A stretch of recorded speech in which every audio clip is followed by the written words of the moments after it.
Bengali actress और TMC सांसद नुसरत जहां की मैरिड लाइफ इन दिनों खबरों में बनी हुई है। अभी हाल ही में नुसरत जहां ने पति निखिल जैन संग अपने रिश्ते को लेकर स्टेटमेंट जारी कर कहा था कि इन दोनों की शादी इंडिया में वैलिड नहीं है। साथ ही नुसरत ने पति निखिल जैन पर कई संगीन आरोप भी लगाए थे। ऐसे में अब निखिल जैन ने चुप्पी तोड़ अपना बयान जारी किया है। निखिल जैन ने उनके एक आरोपों का जवाब दिया। उनके पति का कहना है कि उनके और नुसरत के बीच पति पत्नी जैसे संबंध थे। दोनों अपने रिश्ते से खुश थे कि तभी 7 महीने पहले कुछ हुआ और सब बदल गया। निखिल ने फाइनेंशियल फ्रॉड के आरोपों से भी इनकार किया है और साथ ही नुसरत पर धोखा देने का आरोप भी लगाया है। निखिल जैन ने शादीशुदा जीवन, उन पर और परिवार पर लगाए गए नुसरत द्वारा इल्जामों पर बयान जारी किया। करीब 1 पेज के इस बयान में उन्होंने अपनी बात को खुलकर कहा है।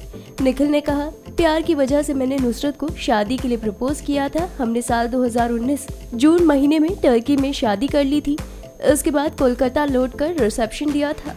हम साथ पति पत्नी की तरह ही रहते थे। समाज में लोग हमें मैरिड कपल के तौर पर ही जानते थे। मैंने एक भरोसेमंद पति की तरह अपना वक्त, पैसा और सामान नुसरत को सौंप दिया था। मैंने बिना किसी शर्त उनको हमेशा सहयोग किया।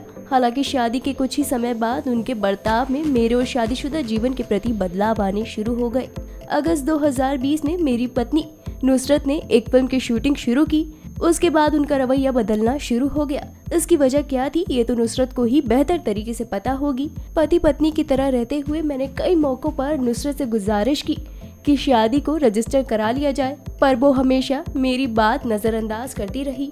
निखिल जैन का आरोप है कि 5 नवंबर 2020 को नुसरत घर से अपने सभी जरूरी गैर जरूरी सामान के साथ चले गई। 5 नवंबर 2020 को नुसरत अपना बैग और सामान लेकर अपने पर्सनल फ्लैट में शिफ्ट हो गई। उसके बाद से हम दोनों साथ में नहीं रहे। वो अपनी सभी निजी चीजें, पेपर्स और डॉक्यूमेंट्स अपने साथ ले गई। IT रिटर्न के कागज और बाकी का बचा हुआ पर्सनल सामान भी उन्हें कुछ ही दिन बाद पहुंचा दिया गया। मैं उनके घूमने के बारे में सामने आई तमाम मीडिया रिपोर्ट्स को देखने के बाद काफी परेशान हो गया था। मैं ऐसा महसूस कर रहा था कि मेरे साथ धोखा हुआ है। इसी बीच 8 मार्च 2021 को मैंने नुसरत के खिलाफ कोर्ट में एक सिविल सूट फाइल किया। इसमें कहा गया था कि हमारी शादी को रद्द किया जाए। निखिल ने बताया कि नुसरत ने शादी से पहले होम लोन लिया था। शादी के बाद उन पर बोझ कम करने के लिए उन्होंने नुसरत को आर्थिक तौर पर मदद की थी। निखिल का कहना है कि ये पैसा देते हुए दोनों के बीच समझौता हुआ था कि जैसे जैसे नुसरत के पास पैसा आता जाएगा वो उधार दिए गए पैसे लौटा देंगी। कोई भी पैसा जो उनके द्वारा अपने खाते से मेरे परिवार के खाते में ट्रांसफर हुए हैं वो उस लोन के बदले में थे जो मैंने एक इंसानियत के नाते दिए थे और अभी भी काफी किश्तों का भुगतान होना बाकी है। उनके द्वारा लगाए गए सभी आरोप अपमानजनक के साथ साथ झूठे हैं। किसी को भी इस बात का सबूत बनाने या खोजने की जरूरत नहीं है। एक सबूत हमेशा ही साथ रहेगा और वो है मेरे बैंक स्टेटमेंट और क्रेडिट कार्ड स्टेटमेंट, जो कि सबूत के लिए काफी है।